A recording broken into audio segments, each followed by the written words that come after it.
குட்டி info channel viewers எல்லாருக்கும் வணக்கம். மக்களே, இன்னைக்கு நம்ம பார்க்க போகிறது கிராம நிர்வாக அலுவலர், வில்லேஜ் அட்மினிஸ்ட்ரேட்டிவ் ஆஃபீஸர். அவர் என்னதான் அரசாங்கத்தில் ஒரு குரூப் டி லெவல் ஆஃபீஸராக இருந்தாலும் ஒரு கிராமத்தில் அவருக்கு எவ்வளோ முக்கியமான பொறுப்புகள் இருக்குது அப்படிங்கிறதையும் அவரோட பணிகள் என்ன, கடமைகள் என்ன அப்படிங்கிறது தான் இன்றைக்கி அந்த வீடியோவில் நம்ம பார்க்க போகிறோம். நீங்கள் இந்த வீடியோவை முழுசாக பார்க்குறது மூலமாக ஒரு விஏஓ அவரோட பணியை எப்போ சரியாக செய்கிறார், எப்போ சரியாக செய்யலை அப்படிங்கிறத உங்களால் தெளிவாக கண்டுபிடிச்சிட முடியும். அண்ட் அவர்கிட்ட போயிட்டு சார் இது உங்களோட வேலை, நீங்கள் இதை செஞ்சு தான் கொடுக்கணும் அப்படின்னு உங்களால் ரைட் ட்ராலாகவும் கிளைம் பண்ண முடியும். ஸோ இந்த முக்கியமான வீடியோவை முழுசாக பார்க்குறதுக்கு வாங்க இன்றைக்கான வீடியோக்குள்ளே போகலாம்.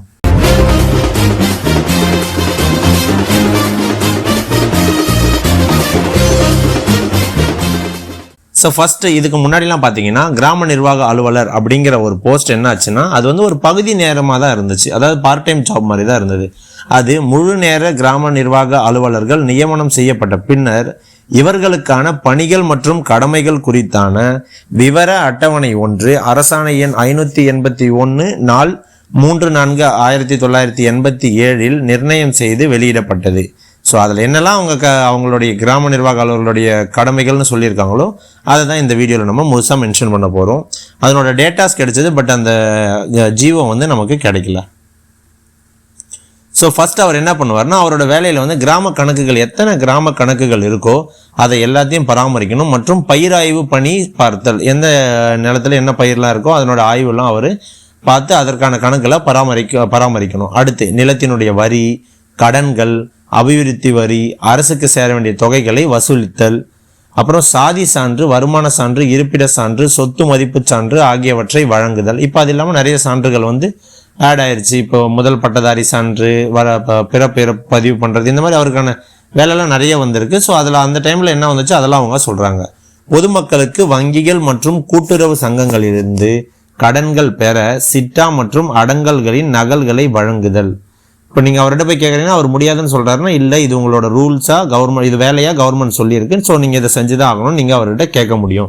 அடுத்து பிறப்பு இறப்பு பதிவேடுகளை பராமரித்தல். அடுத்து தீ விபத்து, வெள்ளம், புயல் முதலியவற்றின் போது உடனுக்குடன் மேல் அலுவலர்களுக்கு அறிக்கை அனுப்புதல் மற்றும் இயற்கை இன்னல்களால் ஏற்பட்ட சேதத்தை வருவாய் ஆய்வாளர் மதிப்பிடும் போது உதவி செய்தல். ரெவென்யூ இன்ஸ்பெக்டர் ஆர்ஐ இருக்காங்க இல்லைங்களா, அப்போ அவங்க வந்து ஏதாச்சும் இப்போ நேச்சுரல் கெலாமிட்டி, இயற்கை பேரிடர் ஏதாச்சும் நடக்குது, இல்லை தீவிரமாக மழை பெய்யுது, வெள்ளம், புயல் அந்த மாதிரி எதனா பாதிப்பு ஏற்படுதுன்னா, இல்லை தீ விபத்து எதனா ஏற்படுச்சுன்னா அவங்க வந்து அங்கே எவ்வளோ வருவாய் இழப்பு வந்து ஏற்பட்டிருக்கு, எவ்வளோ சேதம் ஏற்பட்டிருக்குன்னு பார்க்கும்போது அங்கே வரக்கூடிய அதிகாரிக்கு இவர் வந்து முழு ஒத்துழைப்பு கொடுத்து அவங்களுக்கு உதவி செய்யணும். அது மட்டும் இல்லாமல் அவருடைய அந்த கிராமத்துக்கு உட்பட்ட எல்லையில் கொலை, தற்கொலை, அசாதாரண மரணம் இந்த மாதிரி ஏதாச்சும் நடந்துச்சுன்னா அவர் வந்து காவல்துறையினருக்கு தகவல் கொடுத்தல் மற்றும் விசாரணைகளுக்கு உதவி புரிதல், இது எல்லாமே அவர் வந்து செய்யணும். அடுத்து காலரா, பிளேக் மற்றும் கால்நடை நோய்கள் போன்ற தொற்று நோய்கள் பற்றி அறிக்கை அனுப்புதல், இதை வந்து அவர் முழுவதுமாக செய்யணும். ஏன்னா இந்த மாதிரி நோயெல்லாம் அதிகமாக மற்ற கிராமத்துக்குலாம் பரவிடக்கூடாதுன்றதுக்காக கவர்மெண்ட் அதுக்கான ஆக்ஷன் எடுக்கிறதுக்காக இதனுடைய விவரங்களையும் அவர் வந்து அனுப்பி வைக்கணும். அடுத்து இருப்பு பாதை கண்காணிப்பிற்கு ஏற்பாடு செய்தல். ஒருவேளை அவங்க கிட்ட இங்கே ரயில்வே ட்ராக் அந்த மாதிரிலாம் ஏதாச்சும் இருக்குன்னா அந்த இருப்பு பாதையினுடைய கண்காணிப்பிற்கு ஏற்பாடு செய்கிறது. கிராம ஊழியர்களின் சம்பள பட்டியல் தயாரித்தல், கால்நடை பட்டியல் மற்றும் சாவடிகளின் கணக்குகளை பராமரித்தல், கட்டிடங்கள், மரங்கள் மற்றும் அரசு புறம்போக்கு நிலங்கள் போன்ற அரசு சொத்துக்களை பாதுகாத்தல், புதையல்கள் பற்றி மேல் அலுவலர்களுக்கு தகவல் கொடுத்தல், முதியோர் ஓய்வூதியம் வழங்குவது குறித்தான பணிகளை கவனித்தல். இவர் முதியோர் ஓய்வூதியத்துக்கு நீங்கள் இவரை கான்டாக்ட் பண்ணாலும் அவர் அதுக்கான ஹெல்ப்பை உங்களுக்கு செய்யணும். அடுத்து பொது சொத்துக்கள் பற்றிய பதிவேட்டை பராமரித்தல், முதியோர் ஓய்வூதிய பதிவேட்டை பராமரித்தல், வளர்ச்சி பணிகள் வெற்றிகரமாக நடைபெற சேவை நிறுவனங்களுக்கு தேவையான விவரங்கள் அளித்தல் மற்றும் ஒத்துழைத்தல். இது மட்டும் இல்லாமல் இதெல்லாம் இல்லாமல் இன்னமும் அவருக்கு ஒரு சில பணிகளும் இருக்குது. அது என்னென்னு பார்த்தீங்கன்னா கிராம பணியாளர்களுடைய பணியினை கண்காணிப்பது. இந்த கிராமத்தில் யாராச்சும் பணியாளர்கள் போட்டிருக்காங்கன்னா அவங்களோட பணியினை கண்காணிப்பது, நில ஆக்கிரமிப்புகளை தடுப்பது மற்றும் மேல் அலுவலர்களுக்கு தெரிவித்து உடனடியாக நடவடிக்கையும் எடுக்க செய்யணும். அடுத்து சர்வே கற்களை பராமரிப்பது, காணாமல் போன கற்களை பற்றி அறிக்கையை ரெடி பண்ணி அவங்க வந்து அவங்களோட மேல் அதிகாரிக்கு அனுப்பி வைக்கணும். கிராமத்தில் நிகழும் சமூக விரோத செயல்கள் குறித்தான அறிக்கையை அனுப்புதல், குற்றவாளிகளின் நடமாட்டத்தையும் சந்தேகத்திற்கிடமான அந்நியர்கள் வருகையை தெரிவிப்பது, வருவாய்த்துறை அலுவலர்களுக்கும் மற்ற துறை அலுவலர்களுக்கும் ஒத்துழைப்பு அளிப்பது, இப்போ அந்த கிராமத்துக்கு ஏதாச்சும் மற்ற துறை அதிகாரிகளோ இல்லை வருவாய்த்துறை அதிகாரிகளோ அவங்க ஏதாச்சும் விசிட் பண்ணுறாங்க அப்படின்னா அவங்களுக்கான முழு ஒத்துழைப்பையும் இவங்க கொடுக்கணும்.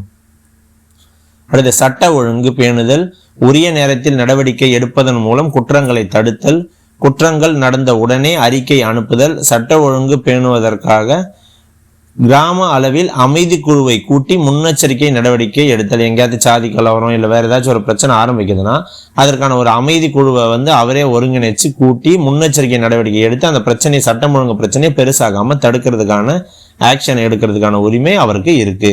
கள்ளத்தனமாக மணல் எடுப்பது மற்றும் கல் உடைப்புகளை தடுப்பது குறித்து அறிக்கை அனுப்புதல். ஏதாச்சும் கனிம வள திருட்டு நடந்தாலும் அதுக்கான அறிக்கை அவர் அனுப்பணும். தேர்தல் சம்பந்தப்பட்ட பணிகள் செய்வது, கணக்கெடுப்பு மற்றும் புள்ளி விவரங்களை சேகரிப்பதில் ஒத்துழைப்பு அளித்தல். அடுத்து அரசு அவ்வப்போது தொடங்கும் நலத்திட்டங்களை நடைமுறைப்படுத்த அளிக்கப்படும் பணிகளை நிறைவேற்றல். திடீர்னு ஏதாச்சும் ஒரு சில டேட்டாவெல்லாம் கவர்மெண்ட் கலெக்ட் பண்ண சொன்னாங்கன்னா அதெல்லாம் அவங்க செஞ்சு கொடுக்கணும். மனு நீதி நாள் நிகழ்ச்சி நடத்த வட்டாட்சியருடன் ஒத்துழைத்தல், நிலப்பட்டா, வீட்டுமனை பட்டா, முதியோர் உதவித்தொகை வழங்குதல், மனுக்கள் மீது அறிக்கை அனுப்ப உரிய ஆவணங்களை தயாரித்தல். இது எல்லாமே அவர் செய்யணும். அடுத்து பாசன ஆதாரங்களை கண்காணித்தல், ஏரிகளிலும் நீர் வழங்கும் பாசன கால்வாய்களிலும் ஆக்கிரமிப்புகள் இல்லாமல் தடுப்பது ஆகியவை அவற்றை முறையாக பராமரித்தல். ஏதாச்சும் ஏரி அடுத்து நீர்ப்பாசன கால்வாயெல்லாம் ஏதாச்சும் ஆக்கிரமிப்பு இருந்தால் அதை அதை ரிமூவ் பண்ணணும். அண்டு அதை தடுக்கிறதுக்கும் இவர் முழு முயற்சி எடுக்கணும். இதுக்கான முறையான பராமரிப்பை அவர் மேற்கொள்ளணும்னு சொல்லியிருக்காங்க. கிராம அளவில் 3 வருடங்களுக்கு விற்பனை புள்ளி அதாவது சேல் ஸ்டாட்டிஸ்டிக் ரெஜிஸ்டர் எடுத்து ஒரு பதிவேடு இன்று தேதி வரை பராமரித்தல். பதிவு மாற்றம் டிரான்ஸ்ஃபர் ஆஃப் ரெஜிஸ்ட்ரி அதற்கு சம்பந்தப்பட்ட ஆவணங்களை நாளது வரை இன்றைய வரை பராமரித்தல். நிலப்பதிவேடுகளை கணினிமயமாக்குதலுக்கு தேவைப்படும் பணிகளில் ஒத்துழைப்பு கொடுப்பது. அரசு ஆணை எண் 212 வருவாய்த்துறை தமிழ்நாடு 29/4/1999 படி நாட்குறிப்பு பராமரித்து வட்டாட்சியருக்கு அனுப்புதல். ஒவ்வொரு நாட்டிலையும் என்னென்ன நடக்குது அப்படின்றத அவர் நாட்குறிப்போடு ரெடி பண்ணி வட்டாட்சியருக்கு அவர் ரிப்போர்ட் பண்ணணும். இதுதான் இவருடைய தலையாய கடமைகள்.